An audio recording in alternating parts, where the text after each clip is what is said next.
Lihat, aku hendak membuat sesuatu yang baru. Demikianlah tema ibadah kita hari ini. Bapak Ibu, saudara-saudari jemaat yang terkasih, Shalom. Bapak Ibu yang di luar, Shalom. Saya mau ajak kita, Bapak Ibu, mari menebar senyuman paling manis bagi saudara samping, kiri, kanan, depan, dan belakang sambil bilang terima kasih. Sambil bilang terima kasih. Yang datang dengan pasangan, dengan keluarga, boleh saling menatap sambil bilang terima kasih. Yang masih sendiri padahal sudah mau tahun 2025 juga boleh bilang terima kasih pada diri sendiri. Ayolah Bapak Ibu, kita harus mengakhiri tahun 2024 ini dengan penuh sukacita. Terima kasih. Dengan sengaja saya ajak Bapak Ibu untuk mengungkapkannya. Sebenarnya adalah tanda untuk mengapresiasi diri kita, mengapresiasi sesama kita. Kenapa? Bapak Ibu, kita jalani tahun 2024 ini tidak dengan kesempurnaan. Kita pernah salah, pernah keliru, pernah menghadapi pergumulan, pernah tertawa, pernah menangis. Tapi apa? Kita bertahan sampai hari ini. Karena itu kita perlu mengapresiasi dan berterima kasih pada diri kita. Tahun 2025 sudah di depan mata. Tutup mata, buka mata, sudah tahun baru. Saya sangat yakin, Bapak Ibu, saya sangat yakin kita mau start gas tahun 2025 ini dengan banyak sekali mimpi. Bermimpi boleh saja, tapi jangan sampai lupa bangun.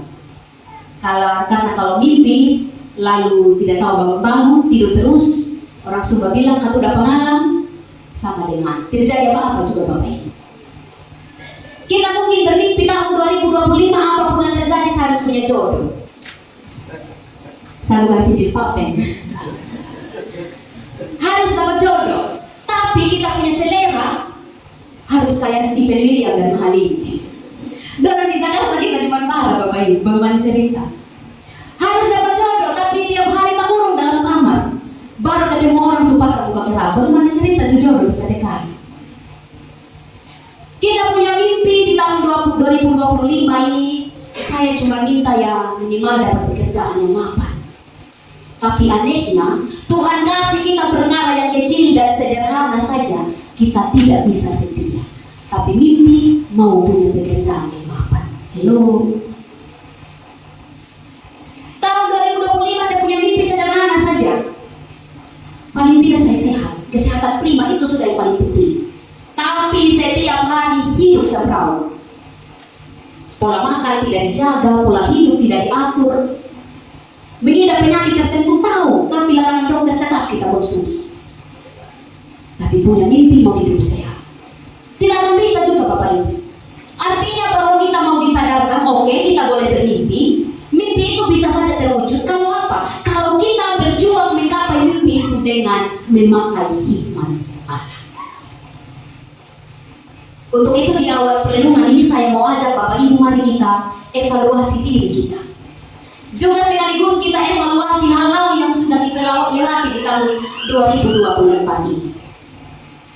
Dan satu pertanyaan menyapa kita. Apa makna tahun 2024 bagi kita? Jawabannya mungkin berbeda-beda. Ada yang merasa bahwa tahun 2024 ini tahun yang penuh dengan berkah. Kenapa? Saya punya anak-anak sukses. Kenapa? Saya punya rumah tangga rukun dan harmonis. Kenapa? Rezeki nampol, bisa bangun rumah, bisa beli kendaraan, bisa ajak keluarga liburan, dan masih banyak berkat lainnya. Tapi belum tentu juga hal ini dirasakan oleh sebagian besar orang. Sebagian yang lagi mungkin merasa bahwa kayak di tahun 2024 ini lebih banyak dia punya penderitaan ketimbang dia punya bahagia. Alasannya juga bisa beragam. Bisa karena apa? Selama 1 tahun ini main keluar masuk rumah sakit. Bisa karena apa? Di tahun 2024 ini ada orang-orang yang kita cintai yang sudah dipanggil pulang oleh Tuhan. Kita menjadikan tahun ini sebagai tahun yang penuh dengan pergumulan karena apa? Rumah tangga kita antara pasangan baiknya hanya 30 menit, selebihnya bakal lain. Kita masalah dalam mendidik anak. Di tahun 2024 ini saya harus berhadapan dengan utang yang menumpuk. Saya belum kasih lunas utang yang satu, terpaksa saya harus berutang lagi karena tuntutan hidup. Konflik antara teman, saudara, sahabat, pelayanan yang makin kendor, pelayanan yang makin memudar, doa yang belum terjawab, atau dosa-dosa mungkin yang belum kita akui di hadapan Tuhan.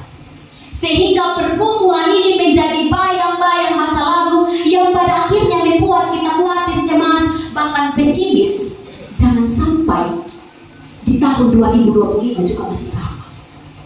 Jangan sampai tahun 2025 saya makin kere, saya belum dapat jodoh, hidup saya makin terpuruk, dan lain sebagainya.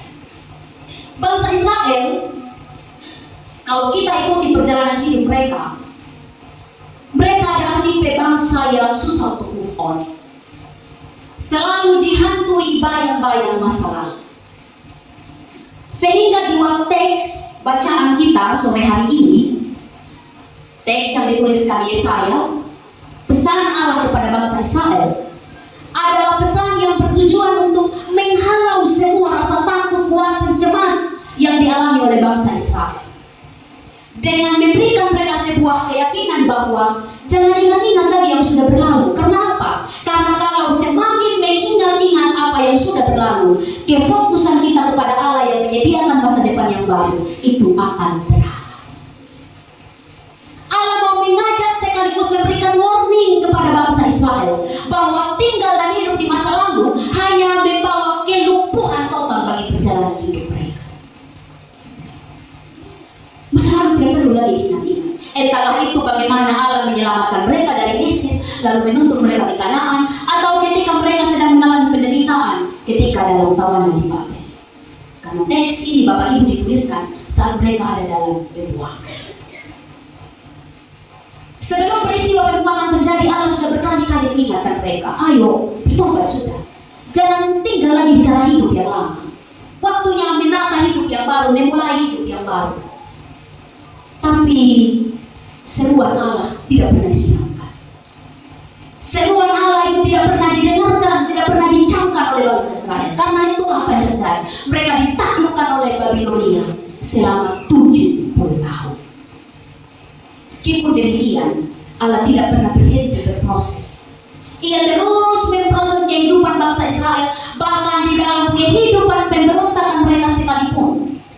Allah tetap berjanji bahwa lihat, aku sedang menyiapkan sesuatu yang baru, masa depan yang baru, masa depan yang penuh dengan harapan bagi bangsa Israel. Bapak Ibu saudara-saudari jemaat yang terkasih, sama dengan bangsa Israel, kita juga punya masa lalu. Kita punya masa lalu yang berbeda-beda. Kegagalan, dosa, bahkan beban yang begitu banyak mungkin masih kita simpan sampai dengan hari ini. Kejadiannya beberapa waktu yang lalu, tapi masih membekas di hati kita sampai hari ini. Karena itu, dua teks renungan firman Tuhan yang kita renungkan bersama sore hari ini sebenarnya apa yang mau dikatakan kepada kita. Masa lalu memang adalah tempat yang bagus untuk kita belajar. Tetapi masa lalu bukanlah tempat yang bagus untuk kita tinggal dan hidup di dalam. Karena itu perenungan ini mau ajak kita ayo move on, bangkit dari masa lalu. Bukan tidak boleh kita ingat masa lalu Bapak Ibu, boleh saja.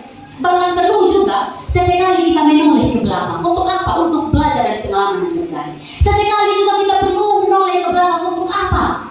Untuk menarik nafas panjang sambil berdecak kagum. Kalau bukan karena Tuhan, kita tidak sampai di hari ini.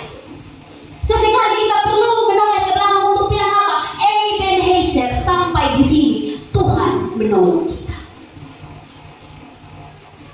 Karena mungkin di peristiwa yang lalu kita pernah sakit, sehat, sakit lagi, sehat lagi.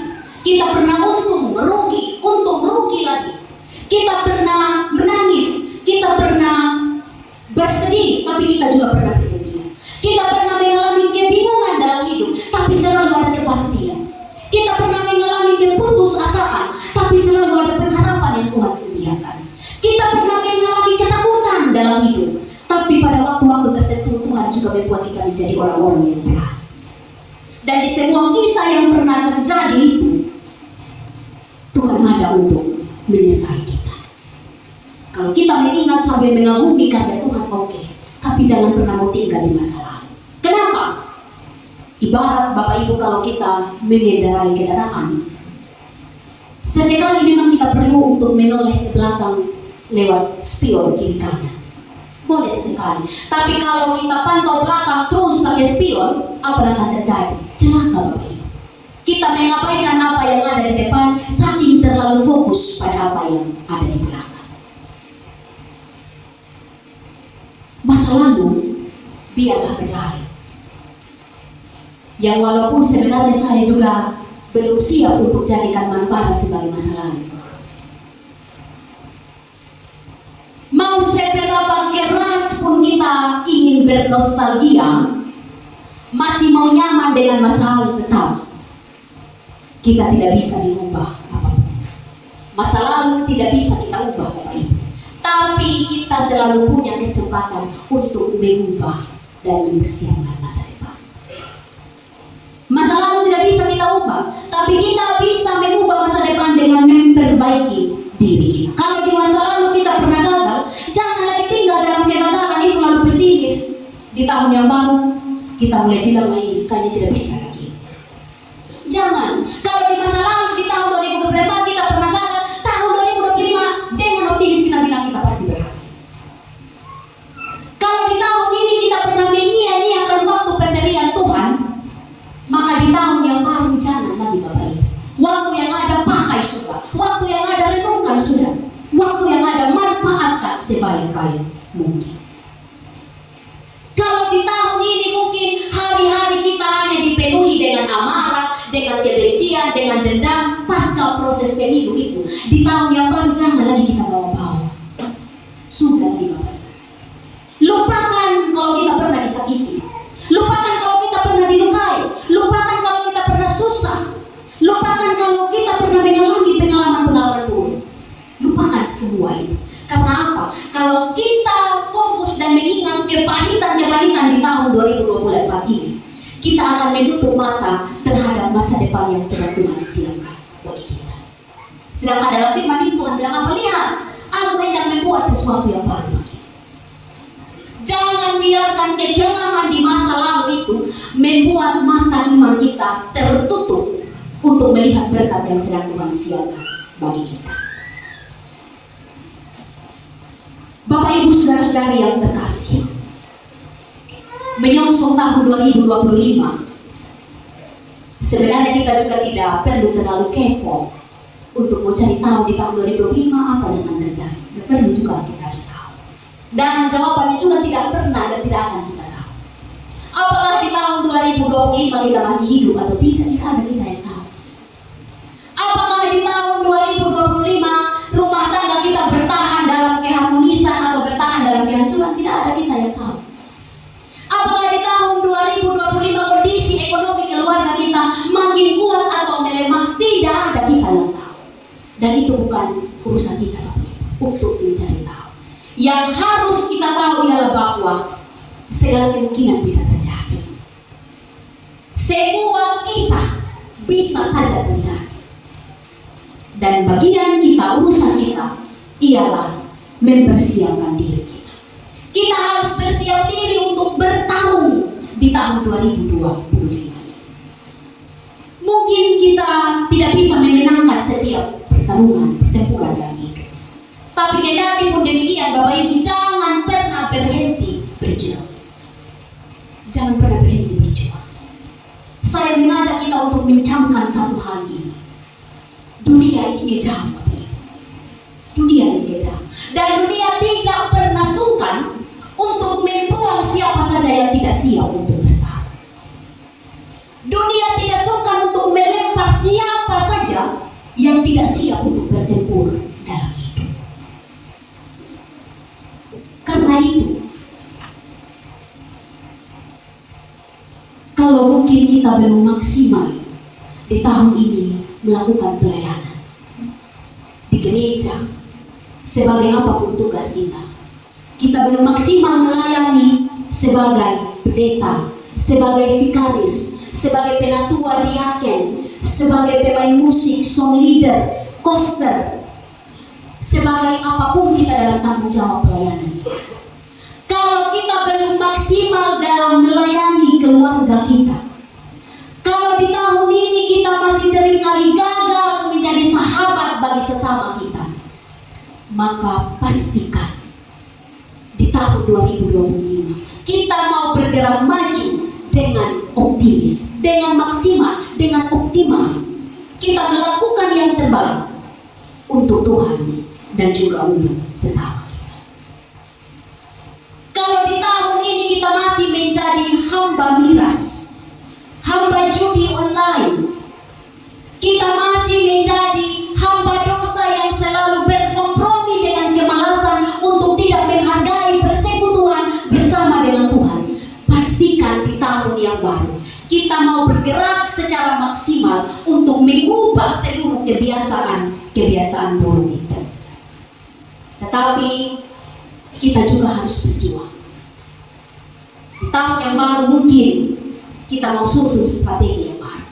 Kita buat lagi rencana yang baru, relasi yang baru, pelayanan yang baru, hal-hal yang baru yang bisa kita lakukan sambil memperhatikan bahwa kita melakukan itu juga dengan realistis, sesuai dengan kemampuan kita. Jangan sampai kita bermimpi dan berharap lebih mau jadi miliarder di tahun 2025 dengan menghalalkan berbagai cara, melalui judi misalnya, melalui pinjaman online misalnya, hanya karena gaya hidup hidup. Kita bermimpi tahun 2025 harus jadi pejabat, padahal sebenarnya kita tidak punya kapasitas apa-apa di bidang itu. Kita paksa diri, akhirnya apa? Kita menghalalkan segala cara untuk jadi pejabat. Kita boleh bertarung, berjuang, melakukan dan menyusun rencana-rencana dalam hidup, tapi juga kita harus realistis. Kita kerjakan semua itu sesuai kemampuan kita sambil tetap berpegang kepada Allah. 2025 memang misteri, tapi jangan lupa Tuhan bersama kita. Selamat menyongsong tahun baru. Selamat bersukacita bagi kita semua.